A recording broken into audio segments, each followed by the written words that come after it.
In this talk, I will discuss financial relations between the Union and the states. Besides detailed provisions on financial legislative powers in the 7th schedule, chapters 1 and 2 of part 12 of the Constitution deal with finance and borrowing systems of the Union and the state governments respectively. Articles 268 to 281 lay down the scheme of distribution of revenues between the Union and the state governments. Articles 268, 269, 269A and 270 are the most crucial to this scheme. One of the guiding motivations behind centralization of Indian federalism was the desire for economic integration.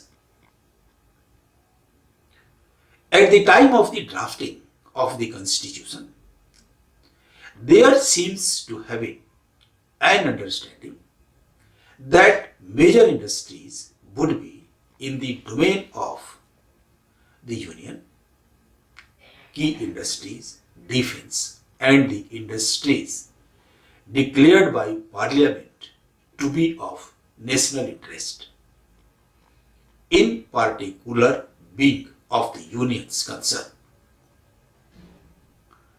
The rest of industry and agriculture would belong to the domain of the states.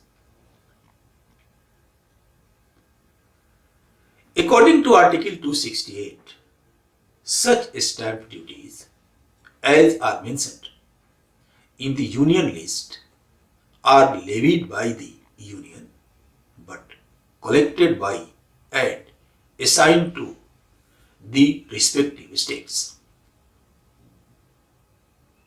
Article 269 provides that taxes on the sale and purchase of goods and taxes on the consignment of goods, except as provided in Article 269A, shall be levied and collected by the Union, but shall be assigned and shall be deemed to have been assigned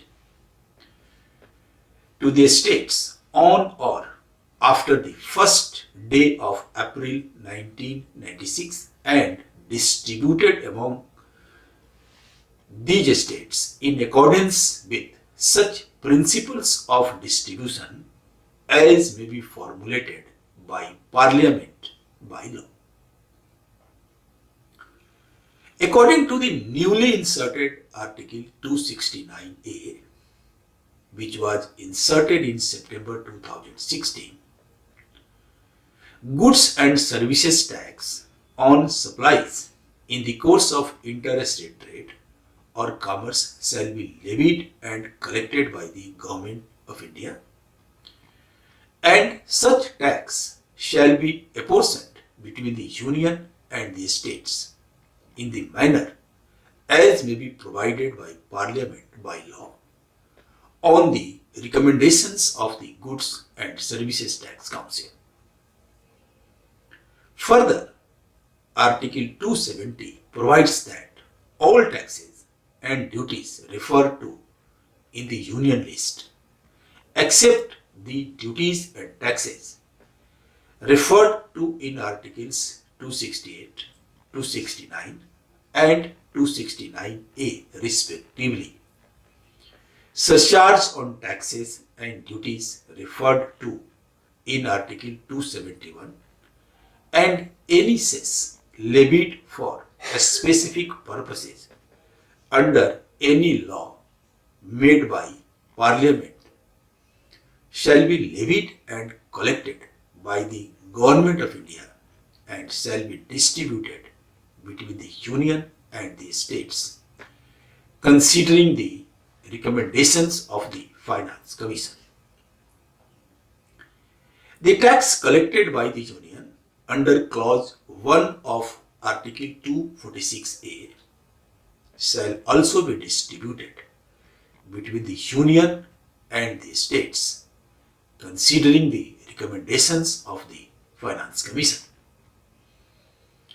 The tax levied and collected by the Union under Clause 2 of Article 246A and Article 269A, which has been used for payment of the tax levied by the Union under Clause 1 of Article 246A and the amount apportioned to the Union under Clause 1 of Article 269A shall also be distributed between the Union and the states, considering the recommendations of the Finance Commission. However, Article 271 empowers Parliament to increase the surcharges for the purposes of the Union, and the whole proceeds of any such surcharge will go to the Union. Article 275 provides for grants in aid by the Union to the states that, according to Parliament, need assistance, and different amounts of assistance may be allotted. Such sums are charged on the Consolidated Fund of India. A special stress is laid on assistance in undertaking union-supported schemes for scheduled castes and scheduled tribes and administration of tribal areas in Assam.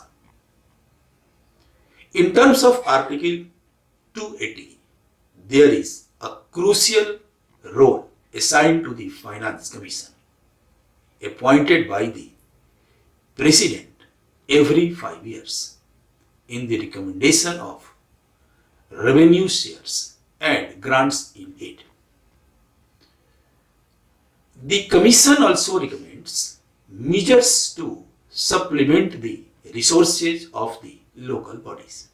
Following the commencement of the Constitution, a number of constitutional amendments increased centralism, particularly in the economic sphere, with the states complaining of financial crunch until the end of last century. However, from the year 2000 onwards, this trend has reversed. The states have gained in money successively through enhanced devolution by finance commissions and implementation of the goods and services tax regime. The devolution of taxes and duties and grants to states is based on the 15th Finance Commission recommendation that the center share 41% of the net proceeds of taxes with the states against the present 42%.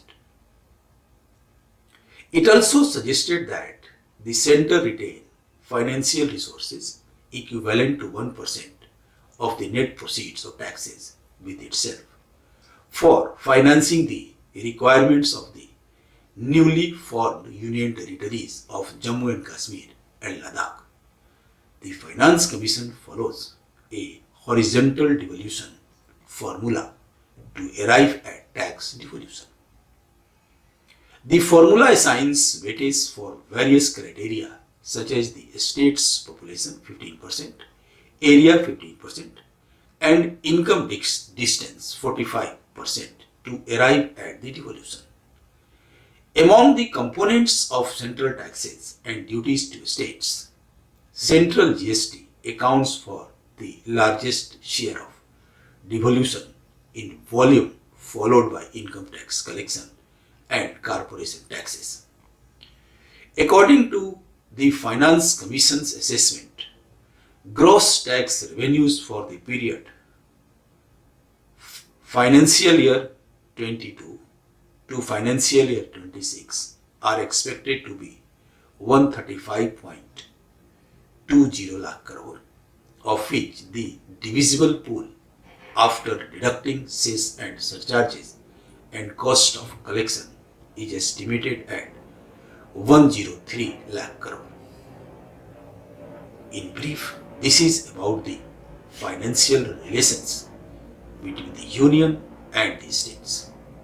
With this talk, the discussion on federal scheme gets finality. I have covered legislative, administrative, executive and financial relations between the union and the states in these 4 talks. In my subsequent talks, I will discuss union executive. Thanks for patient listening.